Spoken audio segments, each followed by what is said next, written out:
Okay, so this is part 2 of our knife creation, and as you can tell, I switched back to my old mic because there is way too much background noise. So anyways, the primary thing that we're going to be doing on this video is unwrapping. Now there is a slight change that I want to do to the actual blade first before we do that, so that's just what we're going to do now. So what I'm going to do is I'm simply going to delete this, reopen our knife parts, go into edit mode on our knife, and what I want to change is I want to make this little area here more aggressive, so it's actually a little bit more pleasing visually. So what I'm going to do is I'm going to create a loop cut, move it all the way to the right, press G then Y, and drag it just about all the way to the left. That way it's a sharp kind of edge. Now I want to go into Vertex mode, select the middle one, press G, then Z, then hold down, actually I need to change this to Vertex for the snapping, G, Z, then hold down left control so it's level with this guy on the Z axis. And now let's look at it. Oh, there's a slight issue with there, so I'm going to select this guy, press G then X, then left control to snap it to this vertex, and do the same thing on the other side. GX, and bring it in. Oh, now we have that kind of set up. Go back to shade smooth, and it's not really much of a difference, but I think it's just enough to where it'd be a little more pleasing, especially if we actually lower our smoothing.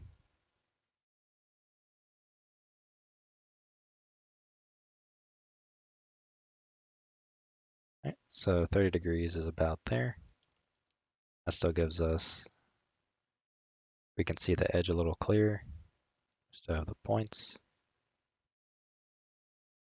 as well as it just gives us that harsh edge right here that I was hoping to keep.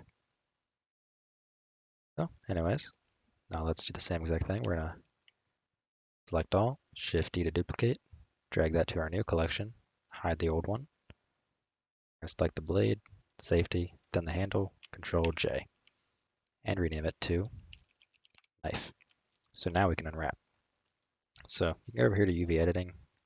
I personally do not like this window as I want the windows to be flipped. So one way to do it, I'm going to go back to layout, just simply right click here where my cursor switches to arrows, do a vertical split, drag it out, come up here and change this to UV editor. Now I'm going to go to edit mode on our knife here, press U, select live unwrap, U again, unwrap, and press this little thing with the two arrows here, so that way it's constant about it, so no matter when we select off of here, it's still going to be there, like so. Then I'll press N on the UV portion, go to View, drop down Overlays, and check Stretching.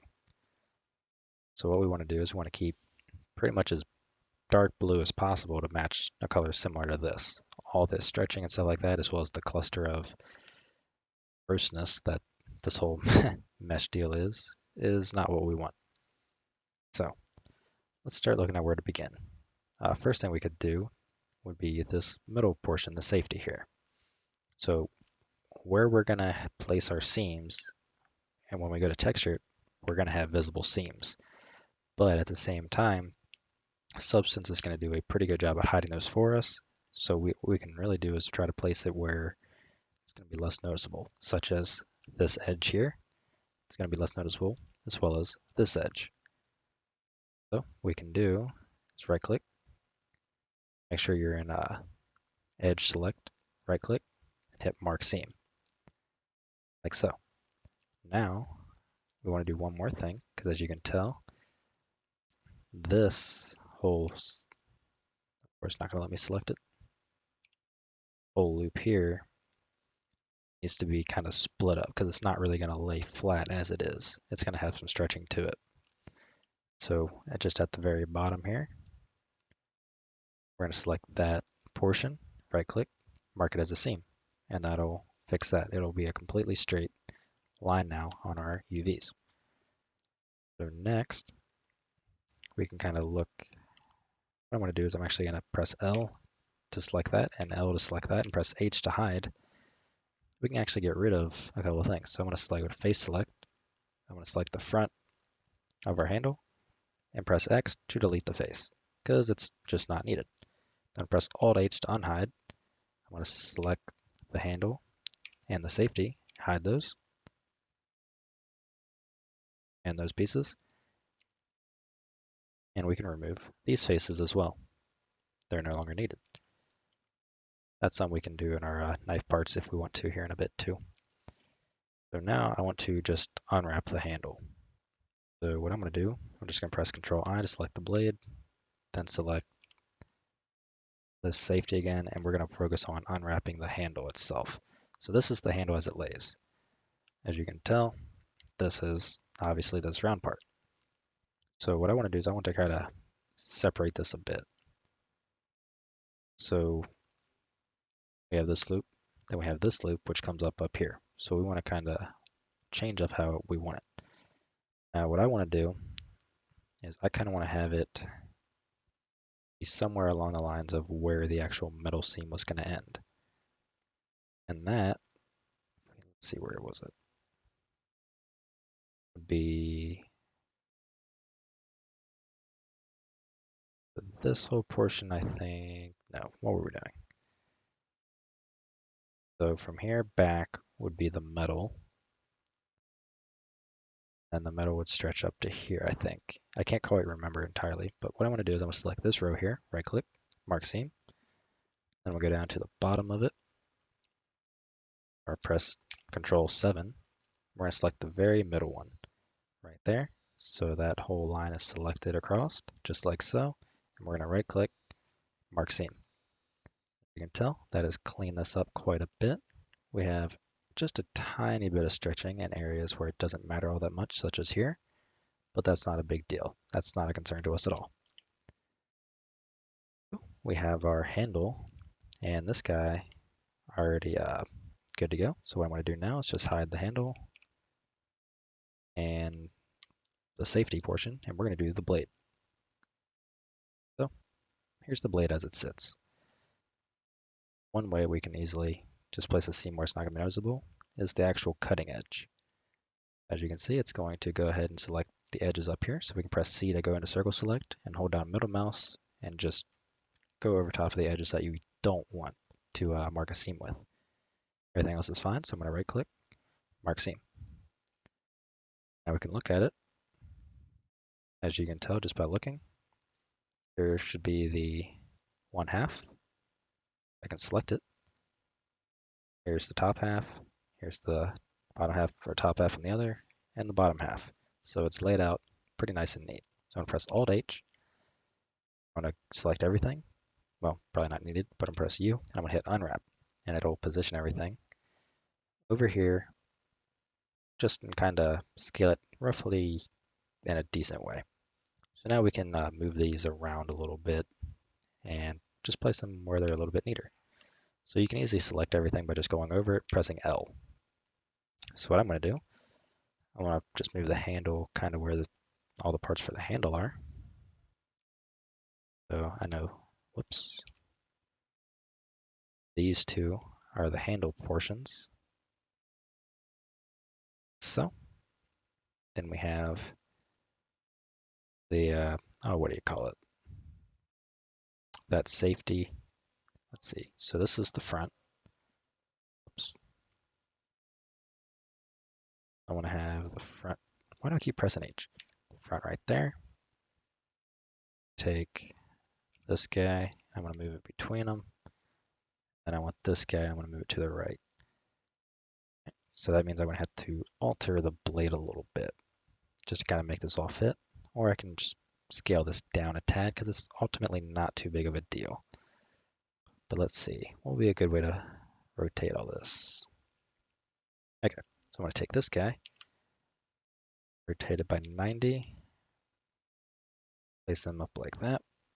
Select you, rotate by 90, place like so. You, drag over here, Ratchet doesn't quite fit, but good enough. I'll just place you right above and rotate by 90. Now I'm going to select this guy, rotate by 90 the other direction, place him up top, grab this portion, and this portion. So this will be the front, this will be the back. Here we have the blade, here we have the strip between the safety, here we have the back of the handle, and here we have the portion where you would grab. So that's laid out just good enough, I'd say. So we have our mesh UV unwrapped. So now I'm going to right click where the windows were split, hit join areas, and join to the right. So that we're back here. Now what I want to do is I want to create a color ID map by using Vertex colors. So what we're going to do there is let's actually go to materials. So I'm going to want two materials. One is going to be for, the base stuff. So this portion of the handle and the blade. So we're going to create a material. I want to name it M underscore, call it N underscore,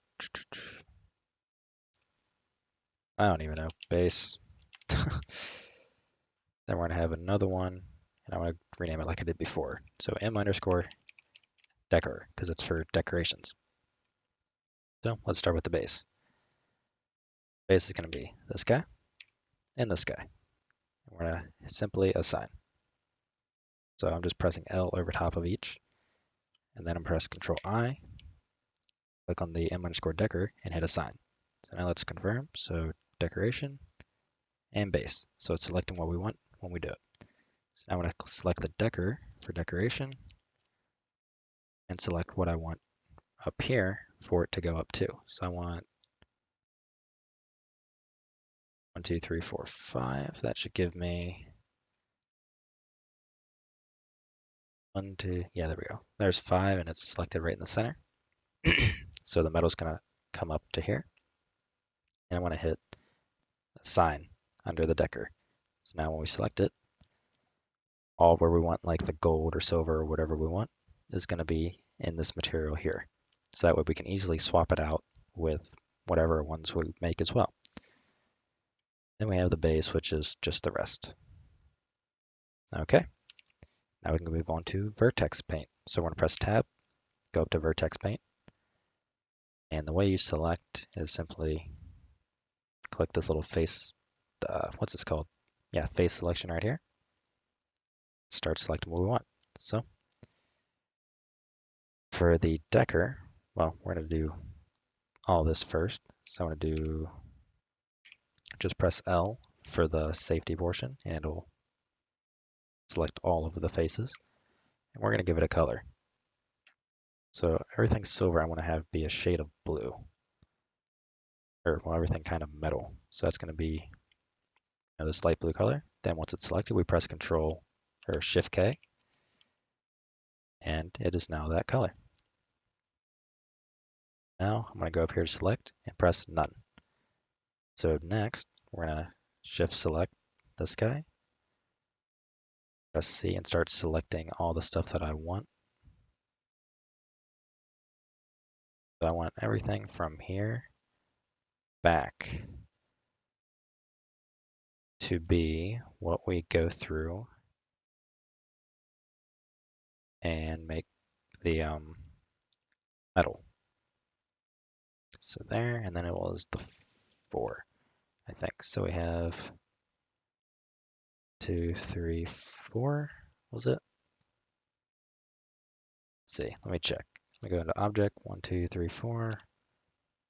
Yep, so there we have the other part selected. So I want to change the color, just make it a little bit more aggressive. Just a little bit darker of a blue, and press Shift K. Now we have that. So now we just, we have this color here for that, and this color here for that. I want to select none again. Okay, so the hotkey is Alt A. So now I want to select the blade here. So I'm just going to press L on it. I'm not the entire thing selected because it doesn't have this face dealio on it. I'm just going to make this one, I'll just do simply red. Press Shift K. There we go. Now I want to press Alt A to deselect. I want to do is I want to select all of the handle. See, it's selected everything where the seam was, and it's also selected these blue spots here. So I want to deselect those. So I shift select on top of them, and it'll deselect. I want to make this just a more of a pink, and press Shift K. So now, when we select all, we have red blade, weirdish blue. I don't know. I'm a guy. I don't know colors. Pink-ish, and blue also-ish. I'd say we are pretty much good to go. Now we can export. Let's select our blade. Oh, let's actually confirm the scale and everything's set. I want to move the origin point more towards the handle, so I'm just going to press G and Y. Move it to about the middle of the handle. Type in set origin to 3D cursor, just like so. So our knife is now ready to go into Substance. So now we're going to go, actually we need to scale it to confirm everything's set up right. So what I'm going to do is I'm going to bring in the mesh that I'm going to be kind of using as my reference. So if you're using Unreal Engine, for example, you might want to import the mannequin. But in my case, I'm just going to import the hands that I have here. So as you can see, the knife is slightly too big. So what I want to do is I'm going to scale it down and drag it about where the hands are. Just try to position it, just roughly. All right, so let's scale this up. And that actually looks pretty good, just a little higher. We're at, let's do 0.185 for the scale, just around it. And I want to leave that, so I'm going to press Control A and apply the scale, and then reset the location and the rotation. So now we have the scale set up just like we need to. I'm just going to get rid of my arms. Click on our knife, File, Export, FBX. I have my default settings here, but I'll walk you through it. So we're going to do selected objects. Uncheck. I'm just going to select just mesh. Actually, that's not really needed. You can leave those if you want, since we're only using selected objects. And we're going to geometry. Smoothing is going to be face. Armatures. Actually, all that stuff's not even going to be dealt with. So we're just going to uncheck bake animation, even though there is none, and simply export like so. So now I'm just going to load it into Substance Painter, confirm that everything is, as it should be. That's where I will end the video. So we're going to go File, New. Under File, we're going to hit Select. Select our knife. Hit OK. There it is. Now we're going to go to Textures, or Texture Set Settings. Actually, I'm going to save this for the next video. So far, our knife looks just fine. So I'm going to leave it here, and we now have our knife. It's unwrapped, it's set up, and good to go. The only thing we need, oh, I almost forgot actually. We want to triangulate it first. That's what I forgot. So back in Blender, I did not mean to reopen it. We have our knife. As you can see, everything is in quads. We're going to go to our modifiers tab, add modifier. We're going to triangulate. Oh, we can't see it, but it is triangulated. And if we go to File, Export, FBX, as you can see here under Geometry, Apply Modifiers is on. So I'm going to export it. I'm just going to hide it. I'm going to re-import it and show you. Also, just to confirm for myself as well, I did not do the right thing. You're still going to have the same old things. Export, hide, and import. I'm going to go Edit. See, everything is triangulated. So that means it's good to go. So we don't need to apply the modifier. We can just leave it and close Blender. Now we load up Substance and confirm that everything is okay. I don't know why I closed Substance down though. Right. File, New, Import. Okay. And there we go. We have our base and our decor. Now that's all dealt with. I will see you in the next one.